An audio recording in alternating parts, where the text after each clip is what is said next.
Versão para audiodescrição.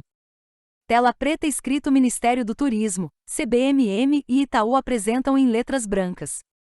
Tela preta com logomarca do festival em letras brancas grandes, número 10, e detalhes em linhas finas verticais na cor laranja. Logo embaixo está o título do vídeo, ampliando vozes e narrativas, Daniela Zalcman, fundadora do Women Fotografo. A tela inicial está dividida em duas partes, com as duas participantes. Maíra Erlich é jovem branca, tem cabelos pretos, curtos e ondulados, veste blusa de manga comprida preta, usa um colar grosso azul. Tem atrás um fundo branco. Daniela Zalcman é jovem branca, tem cabelos castanhos claro, longos, voltados para frente, usa óculos. Ela veste um casaco de frio bege. Está sentada numa sala que tem um sofá atrás, uma planta ao fundo do lado direito, a parede de fundo é clara, tem uma iluminação do lado esquerdo que a torna mais clara. Olá a todos, eu sou Maíra Erlich, sou uma das curadoras dessa 10ª edição do Festival de Fotografia de Tiradentes, que está acontecendo online, especialmente nesse ano em comum, juntamente com Maíra Gamarra e o diretor do festival, Eugênio Sávio. Mas hoje serei só eu aqui. O Festival de Fotografia de Tiradentes é realizado com recursos da Lei Federal de Incentivo à Cultura e patrocínio da CBMM e do Itaú. Realização do Foto em Pauta, da Secretaria Especial de Cultura do Ministério do Turismo. Hoje a gente vai receber a Daniela Zalcman para conversar sobre questões que permeiam as mulheres fotógrafas e reportagens visuais. A Daniela Zalcman é uma fotógrafa documental vietnamita-americana, baseada entre Paris e Nova York.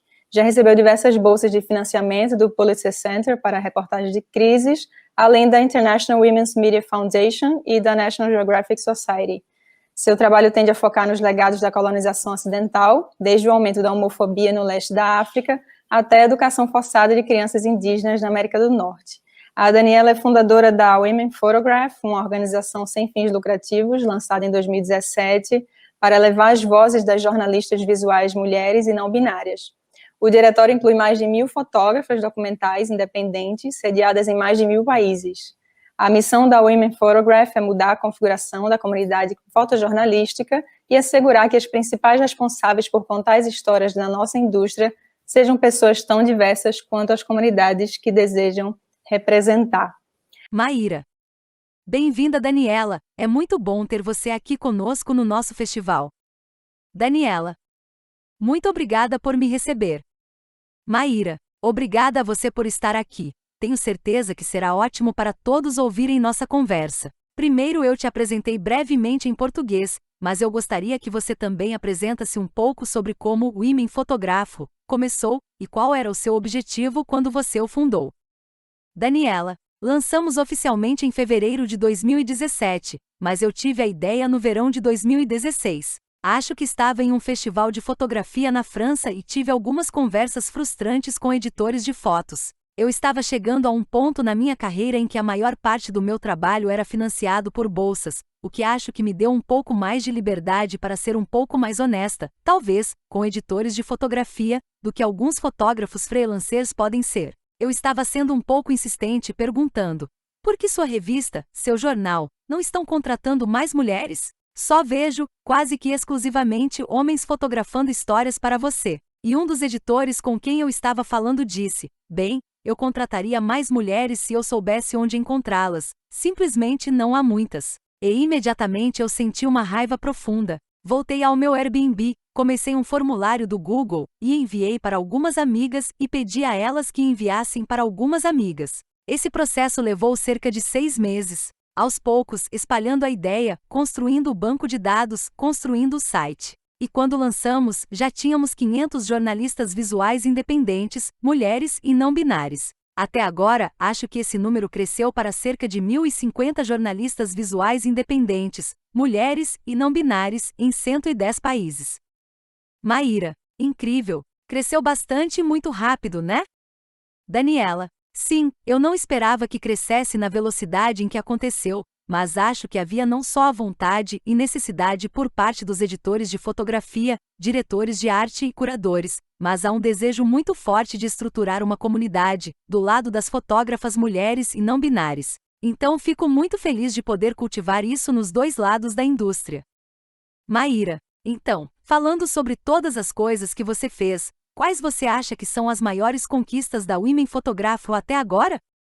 Daniela: meu Deus, eu não sei, pode ser uma coisa engraçada de se dizer, mas acho que esse grupo de Facebook é para mim emblemático de algo maior, que é esse senso crescente de comunidade que estamos vendo de tantas maneiras diferentes e em tantos espaços diferentes. Existem tantas outras organizações fotográficas com raízes semelhantes, Diversify Photo e Authority Collective, que estão fazendo um trabalho parecido. E acho que ter essa rede, essa comunidade, aquele grupo de pessoas que você pode acessar como um recurso, ou mesmo apenas como suporte emocional, acho que isso é tão necessário, especialmente necessário para descobrir como diversificar nossa indústria. Porque há muito tempo existe tanta coisa que exclui fotógrafas que já não tivessem um pé na porta. O que continuou a deixar o fotojornalismo inacessível por questões financeiras, ou porque as pessoas não tinham acesso aos guardiões, ou porque as pessoas não passaram pelos canais educacionais certos, qualquer que seja o motivo. E acho que construir uma comunidade permitiu a todas nós compartilhar conhecimento e ajudar umas às outras.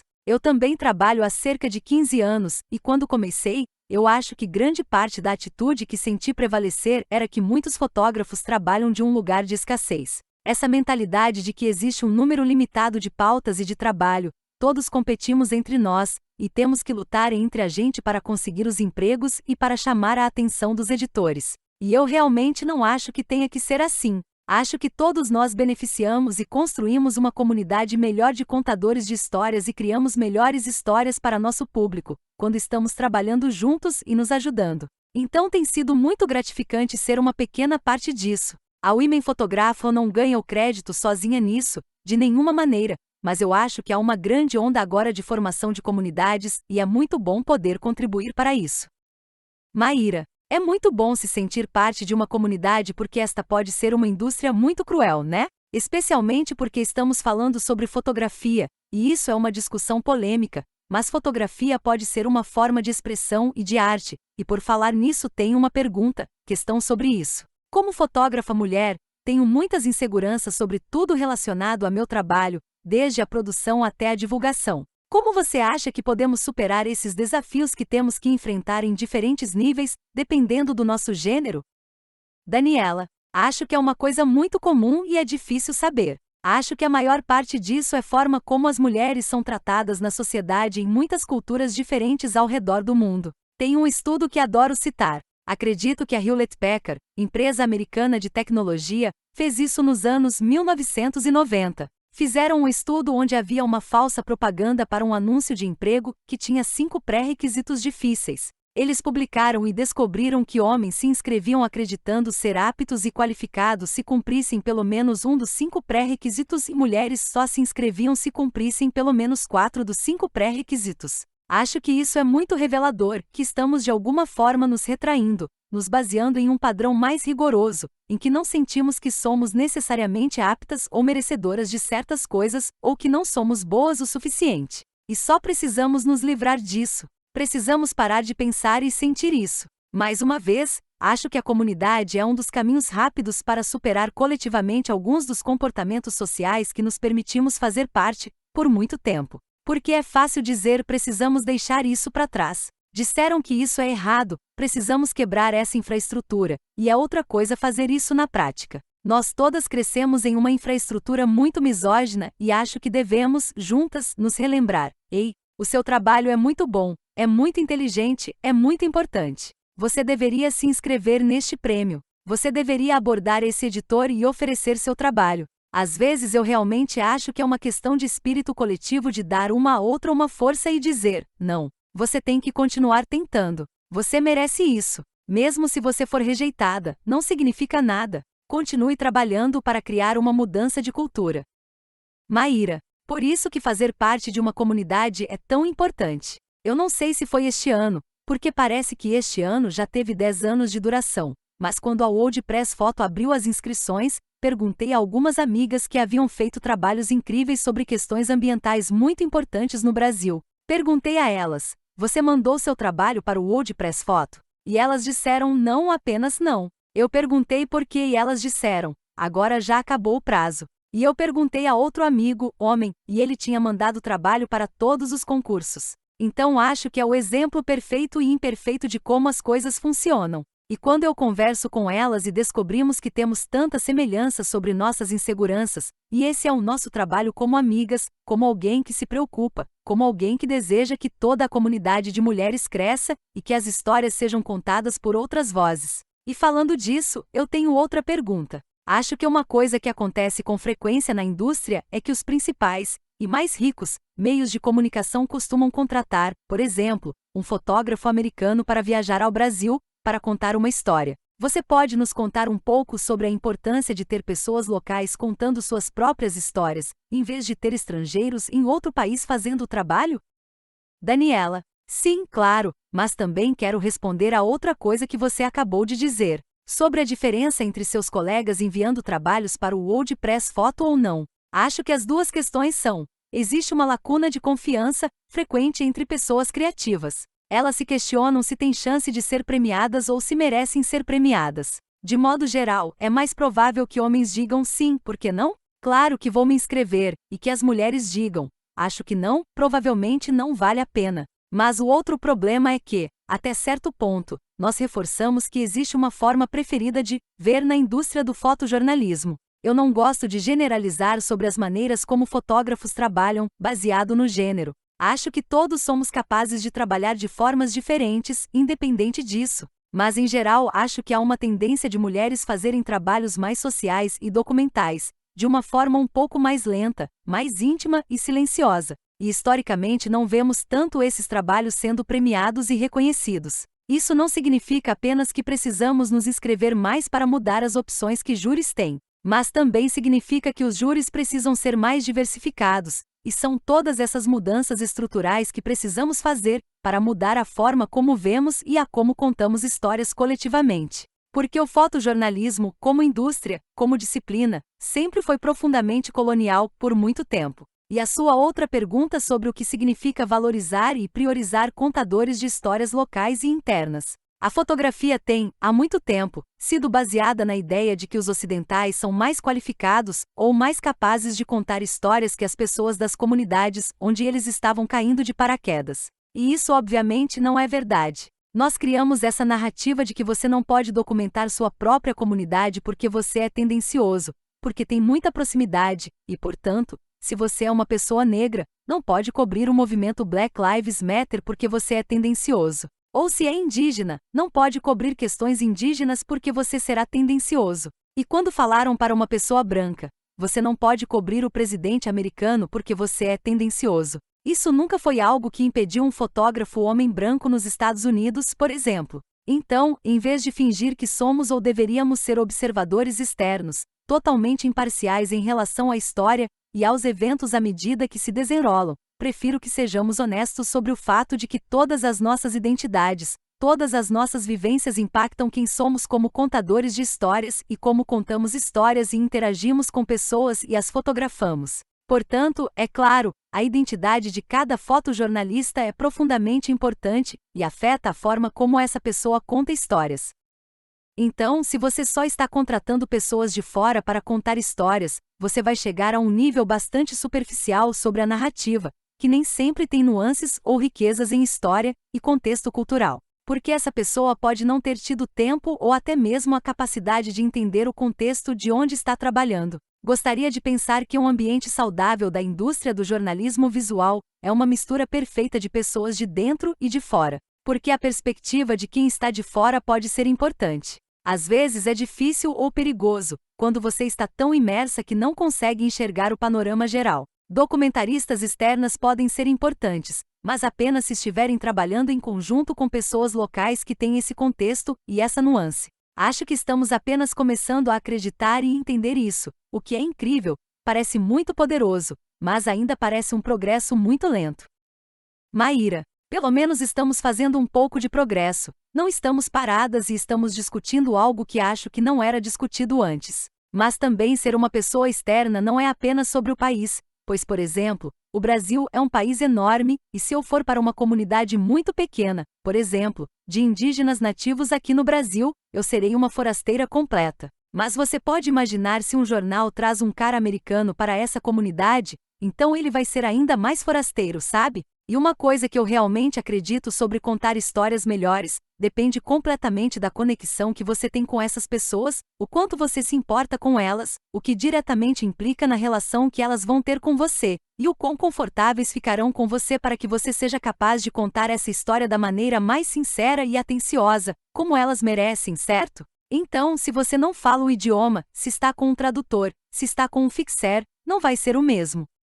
Daniela, isso é verdade. E existem contextos onde isso é menos importante. Acho que os conflitos pesados e algumas das situações humanas mais extremas, que é um tipo de trabalho que eu queria fazer quando comecei, e quando fiz percebi, isso não é para mim, sou tão empática. Sou muito boa em sentar com as pessoas e conhecê-las intimamente de perto, e não me dou bem na linha de frente. Não tenho os reflexos físicos, o estômago. Não me conecto com este tipo de trabalho. E claro que precisamos de fotógrafos de conflitos e fotógrafos que vão cobrir consequências de terríveis desastres ambientais. E acho que até certo ponto, como humana, você precisa estar um pouco mais protegida emocionalmente para ser capaz de fazer esse trabalho. Especialmente se fizer com frequência, porque é difícil e emocionalmente desgastante. E você nem sempre tem o luxo de se conectar profundamente com as pessoas que você está documentando. Mas espero que todas nós estejamos nos esforçando para ter mais empatia e cuidado, como você disse, no trabalho que fazemos.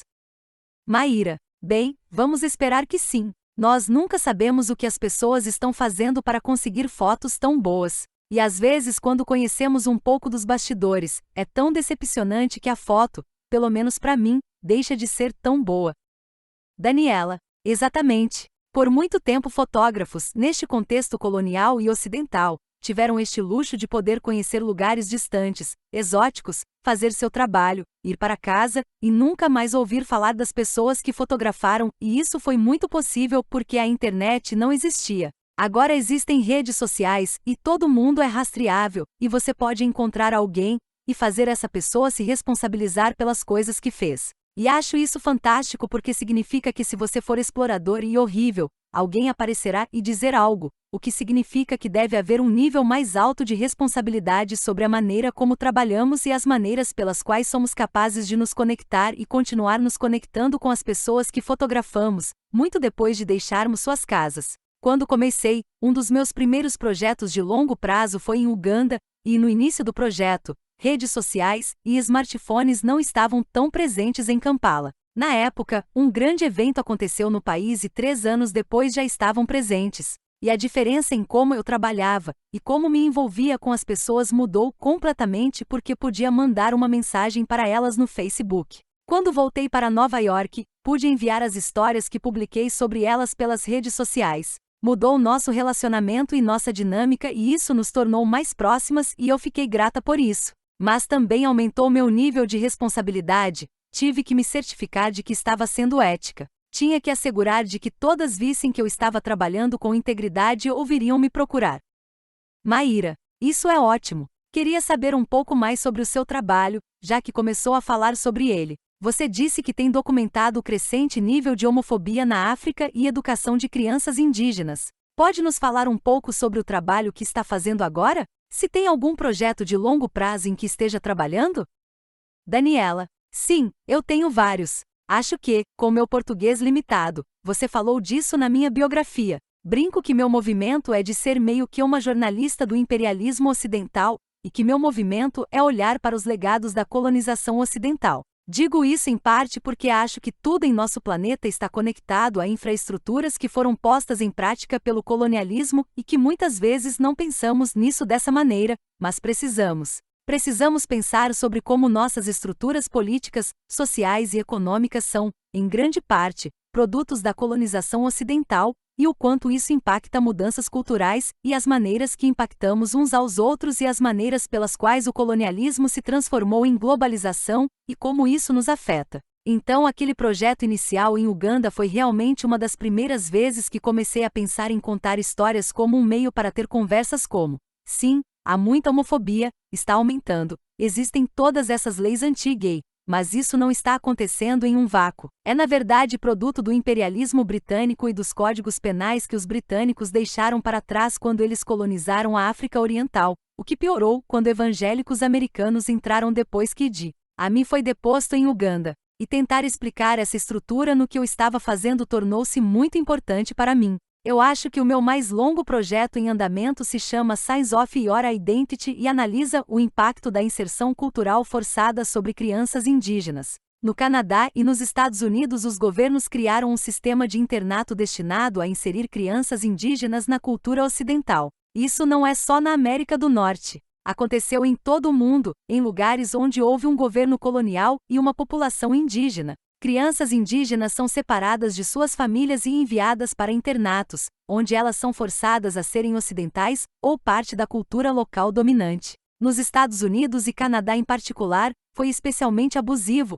houveram muitas agressões físicas e sexuais, testes médicos. Esta é uma história moderna na América do Norte. A última escola no Canadá fechou em 1996 e nos Estados Unidos ainda existem algumas. No Brasil, pode ser um pouco diferente, mas na América do Norte temos essa ideia de que a opressão dos povos indígenas aconteceu há muito tempo e que é uma história distante para nós. Mas nós sabemos que os sistemas de opressão continuam a mudar e os métodos da colonização apenas se transformam conforme o tempo passa. Ser capaz de fazer essas conexões e falar sobre isso com o meu público, com alunos e pessoas em geral, é muito importante. Em outro projeto que venho trabalhando há um tempo, tenho acompanhado uma família síria que teve que fugir de sua casa em Raqqa, quando a guerra estourou. São 6 irmãos adultos e cada um acabou em um país diferente no Oriente Médio ou na Europa.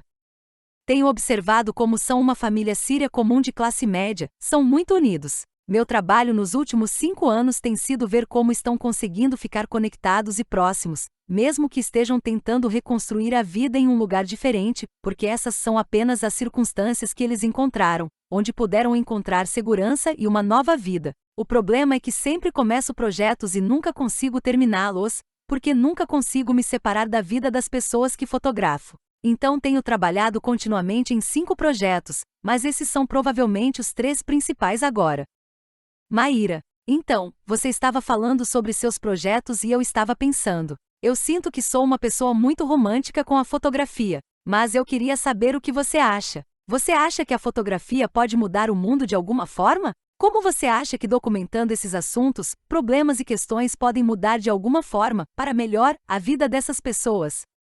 Daniela, essa é uma pergunta muito boa. Acho que, fundamentalmente, eu também romantizo o poder potencial da fotografia. Mas, ao mesmo tempo, acho que precisamos evoluir constantemente as formas como usamos a fotografia para que continue a ser relevante e importante como uma ferramenta documental. Acho que, fundamentalmente, contar histórias é a estrutura básica da sociedade humana. É como aprendemos, é como passamos conhecimento de geração em geração, é como recordamos. É a unidade mais importante, de como comunicamos com os outros como humanos. E a fotografia não é diferente, a fotografia é apenas uma forma muito específica de contar histórias. Eu adoro e acredito muito nela, porque acho que é muito democrática, qualquer pessoa em qualquer lugar do mundo pode entender e ler uma fotografia. Mas, ao mesmo tempo, se você olha para a forma como nos relacionamos com a fotografia agora, comparando como a humanidade se relacionava com ela há 75 anos, essa relação mudou radicalmente. E isso significa que a forma como fazemos fotografia precisa mudar, as formas como divulgamos e publicamos fotografia precisa mudar, e não acho que sempre evoluímos tão rápido quanto a tecnologia evolui. Gosto muito de pensar sobre a fotografia de Nick Ut, a menina de Napalm. Acho que você pode argumentar que contribuiu indiretamente para mudar a opinião pública americana, para que fosse contra a guerra do Vietnã. Acho que olhar e ser capaz de visualizar o que estava acontecendo a milhares de quilômetros, e ver o horror que exatamente as tropas americanas estavam fazendo naquele país onde as pessoas nunca tinham estado, e não conheciam. Mas vendo aquele momento de uma criança que acabará de ter toda a sua aldeia bombardeada, fez as pessoas compreenderem e sentirem algo. Acho que isso teve um impacto incrível sobre como os americanos entendiam a guerra. Acho que agora temos visto fotos equivalentes àquela uma vez por semana, por não sei quantos anos. A gente viu o corpo de Aylan Kurdi na praia na Turquia, vimos o menino sírio na ambulância. Quantas dessas fotos igualmente comoventes e catastróficas, agora vemos regularmente? Muitas para citar e acho que elas não têm mais o mesmo impacto porque consumimos muito sofrimento humano regularmente, e isso significa que a natureza da fotografia mudou. A natureza da comunicação através da fotografia mudou e temos que encontrar maneiras diferentes de contar histórias e conectar com o nosso público. Acredito na fotografia, no que ela é capaz de fazer, mas acho que também precisamos pensar: o que significa usar fotografia? O que significa o fato de agora produzirmos acho que 1,4 trilhão de fotos, todos os anos?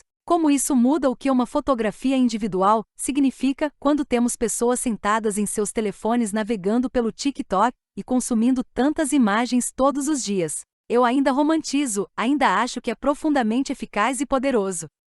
Mas também acho que precisamos constantemente atualizar, avaliar e ser críticas sobre como precisamos usá-la.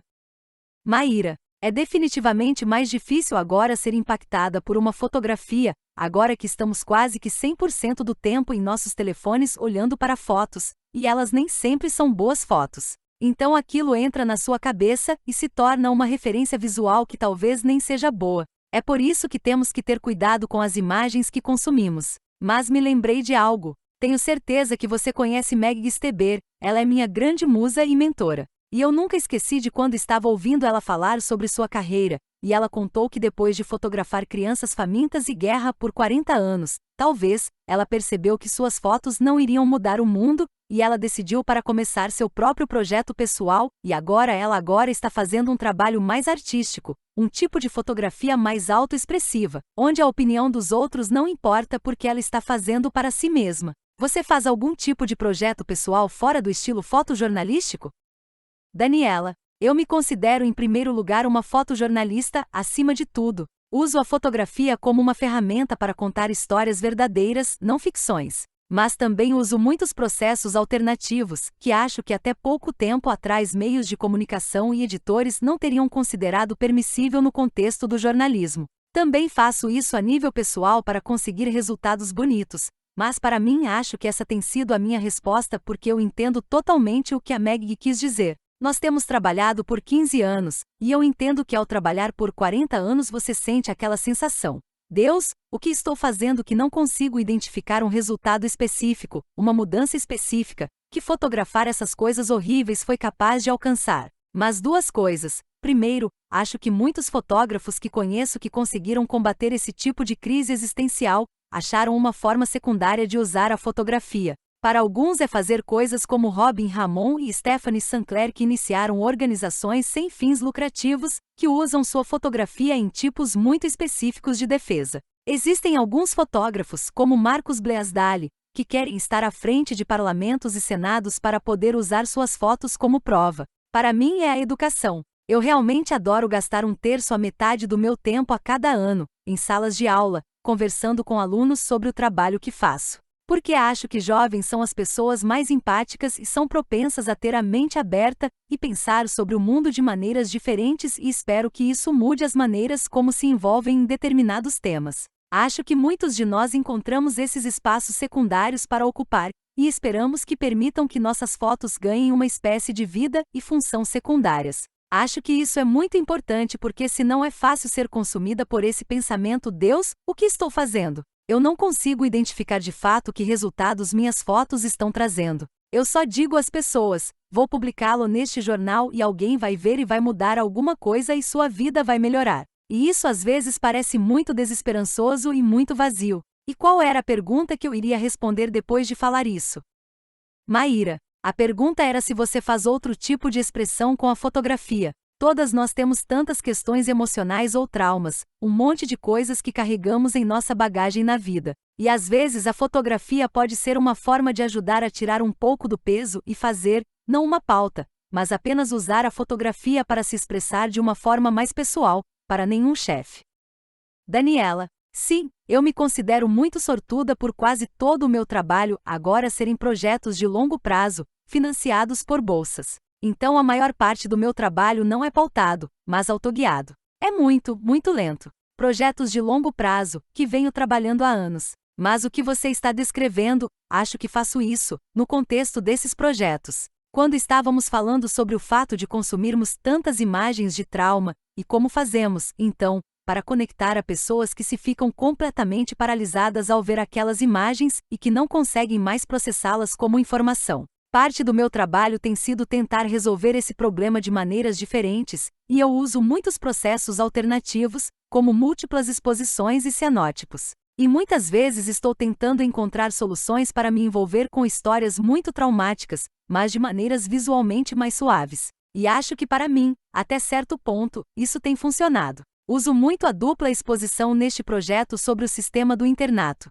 E parte da minha esperança com esse projeto e a criação desses retratos em dupla exposição de sobreviventes de internato, que são crianças que passaram por grandes traumas. Mas acho que o mecanismo real da dupla exposição é que faz pessoas desacelerarem. Porque acho que há uma parte do nosso cérebro que nos faz parar e pensar: espera, o que está acontecendo? Como eu decifro isso? Como eu leio o que esta imagem realmente é? Minha esperança é que, especialmente no contexto do fotojornalismo, onde você não costuma ver ferramentas assim serem usadas, é que faça as pessoas pararem e pensarem: o que está acontecendo aqui? Qual é a história? Por que a fotografia está sendo usada desta forma? Não sei se isso responde à sua pergunta, mas acho que tento canalizar essa criatividade, esse meu lado como fotógrafa no meu trabalho documental também. Maíra: isso é massa. Imagino que nem todo editor aceitaria múltipla exposição como resultado de uma pauta. Não temos tanta liberdade, vamos colocar dessa forma. E se de alguma forma você pode ter mais liberdade artística para contar uma história para jornais ou qualquer outro trabalho, como um trabalho documental, isso é massa. Daniela: acho que no início houve muita resistência. Boa ideia, mas isso não é jornalismo e não é assim que contamos histórias. E quem acredita nisso, eu respeito totalmente. Se é assim que se sente sobre fotografia e quiser ser purista, eu consigo entender, mas ao mesmo tempo eu argumentaria que meus padrões éticos, a maneira como trabalho, desde que seja totalmente transparente sobre cada etapa do meu processo, o que eu sou, e acredito muito que todos os jornalistas deveriam ser. Contanto que você possa rastrear minhas fontes, as pessoas que fotografo, as histórias que estou reportando. Contanto que haja integridade por trás desse trabalho, eu acredito totalmente que devemos expandir os limites da mídia. A fotografia, como meio técnico, não evoluiu tanto, desde que foi desenvolvida. Nós quase não mudamos o que é uma fotografia. Por que não? Desde que seja uma técnica visual legível, desde que nosso público ainda possa entender. Não acho que haja razão para não experimentarmos.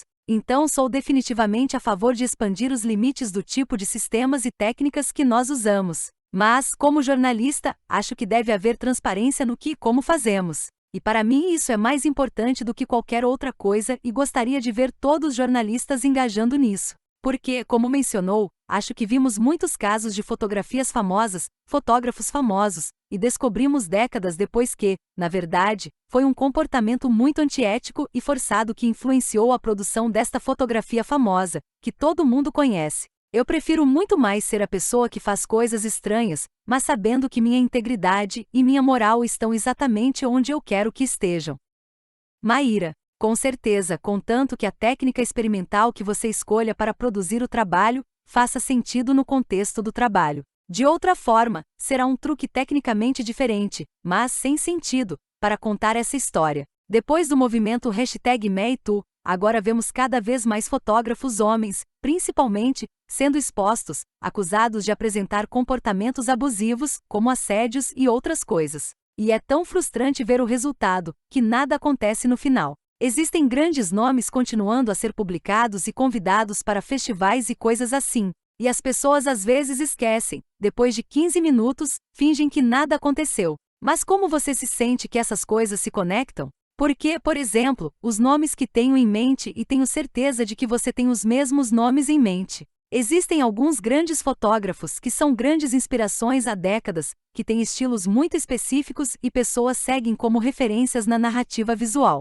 Como você acha que podemos, ou melhor, será que podemos desvincular as duas coisas? O comportamento da pessoa e sua arte? Ou o comportamento da pessoa cancela completamente tudo o que esses caras fizeram para a história da fotografia? Daniela: eu acho que é uma pergunta muito boa e muito difícil. Quando era mais jovem, acho que acreditava em: olha, podemos separar a arte e o artista e ainda podemos apreciar o brilhantismo. E não precisa necessariamente ser afetado pelo fato de que essa pessoa era um assassino em série ou matou sua esposa ou abusou de mulheres regularmente. Eu realmente acreditava que ainda havia valor naquele trabalho. Mas agora vejo isso como a soma de todas as pessoas que não foram capazes de criar. Especialmente no contexto de homens fotojornalistas abusivos, editores de fotos, pessoas em nossa indústria, que quase certamente resultou em mulheres jovens decidindo largar a nossa área, não ser mais fotógrafa, e em vez disso ser editora, para não ter que estar em campo trabalhando para editores de merda, qualquer que seja o caso. Agora vejo que, em vez de seu corpo de trabalho, que poderíamos tentar sustentar e isolar do humano terrível, eu vejo agora como a soma de todo o trabalho que poderia ter sido feito por mulheres que não chegaram a ser fotógrafas. Por mulheres que decidiram que não valia a pena, que iriam para a contabilidade ou para o direito, fazer algo totalmente diferente porque elas simplesmente não queriam ser assediadas e agredidas mais. E isso é imperdoável para mim nesse ponto, em que sabemos quem são essas pessoas, sabemos o que fizeram e ainda não conseguimos descobrir como bani-los desta indústria. Permitimos que continuem fazendo seu trabalho, permitimos que façam um trabalho que diz exatamente quem eles são, com menores de idade, principalmente mulheres, nuas, para pensar em um exemplo específico, e está tudo ok. Acho que definitivamente me tornei mais radical na maneira que penso sobre isso. E sei que estou em um extremo do espectro, mas acho que poderíamos ser um pouco mais radicais em como pensamos sobre isso. Maíra: sim, eu fico tão brava quando eu escuto uma nova história que sai. Eu paro de seguir aquela pessoa e tento nunca mais falar sobre ele, como uma referência ou qualquer outra coisa. Mas ao mesmo tempo, às vezes eu ainda gosto do trabalho, além da questão das menores de idade. Então ainda é um pouco bagunçado na minha cabeça, mas eu tento realmente não separar os dois. Porque acho que fotografias são o resultado visual de quem somos. Sim, cada decisão que nós tomamos, desde as pequenas decisões até as grandes decisões na vida, resultam na fotografia que fazemos. Então é meio difícil separar, né? Tenho outra pergunta sobre algo que estávamos conversando antes. Essa conversa se ramificou para outros caminhos, mas eu queria voltar. Quando olhamos para os principais prêmios e bolsas de narrativa visual, geralmente, os projetos vencedores são histórias pautadas e financiadas pelos maiores meios de comunicação, uma vez que esses têm condições financeiras para apoiar histórias com multimídia de ponta. Você vê a possibilidade de haver um modelo alternativo de fotojornalismo no futuro, longe da dependência das grandes corporações de mídia? Daniela: claro, absolutamente. Acho que a maneira que eu trabalho, por exemplo, eu faço pautas para National Geographic, Wall Street Journal, Smithsonian Magazine, e eu realmente aprecio o relacionamento que tenho com editores em quem confio e com quem gosto de trabalhar. Mas de um modo geral, prefiro trabalhar fora dos limites editoriais, porque primeiro, isso me dá mais tempo, e segundo, significa que não tenho ninguém tomando conta, ajudando a construir a narrativa da história. Eu comecei como fotógrafa de jornal, por muito tempo era o que eu queria fazer por toda a minha carreira. Adoro trabalhar de perto no ramo editorial, mas também vejo a força e o que ganhamos por sermos capazes de realmente mergulhar em uma história por anos, especialmente para mim, que sempre fui uma pessoa de fora nas histórias em que trabalho. O quanto você é capaz de ganhar em compreensão e nuances no contexto. Quase todo o meu trabalho é financiado por bolsas oferecidas por grandes organizações ocidentais, com certeza. Mas acho que é um modelo muito diferente, bastante sustentável e acessível globalmente.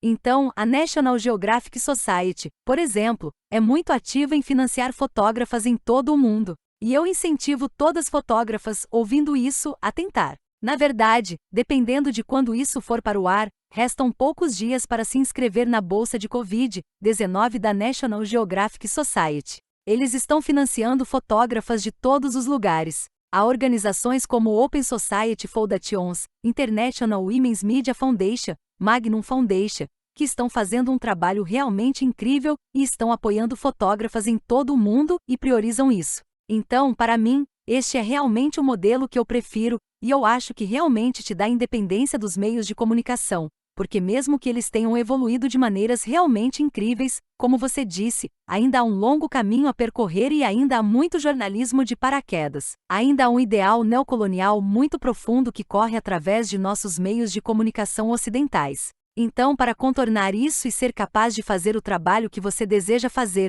da maneira que você deseja, porque essa perspectiva é tão valiosa, eu acho que o financiamento independente é realmente o futuro do documental, porque lhe dá a maior liberdade possível. Maíra: é muito bom ouvir isso. Estamos chegando ao fim desta conversa e pelo menos terminamos com isso. Um futuro radiante para esperar, depois de tocar em tantos assuntos pesados. Daniela, eu queria te agradecer pelo seu tempo e pelas suas respostas muito honestas. Também por sua generosidade de estar aqui, e por tudo que você está fazendo para mudar a indústria, porque uma coisa que temos certeza é que temos que fazer mudanças e se não fizermos, ninguém mais vai fazer. É melhor fazermos do que apenas esperarmos outra pessoa fazer. E você é um exemplo disso, por ser muito proativa. Como você disse, há mais de 1000 fotógrafas membros do Women Photograph agora, e tenho certeza de que você mudou a vida de muitas delas. E a minha também, um pouco. Mesmo que chegue poucos trabalhos, mas nos dá perspectiva e possibilidades, então obrigada por isso. Daniela. Obrigada a você. Maíra. É isto. Na parte de baixo da tela aparecem as seguintes logomarcas. Lei Federal de Incentivo à Cultura. Patrocínio, CBMM e Itaú. Realização, Secretaria Especial da Cultura, Ministério do Turismo, Pátria Amada Brasil. Governo Federal.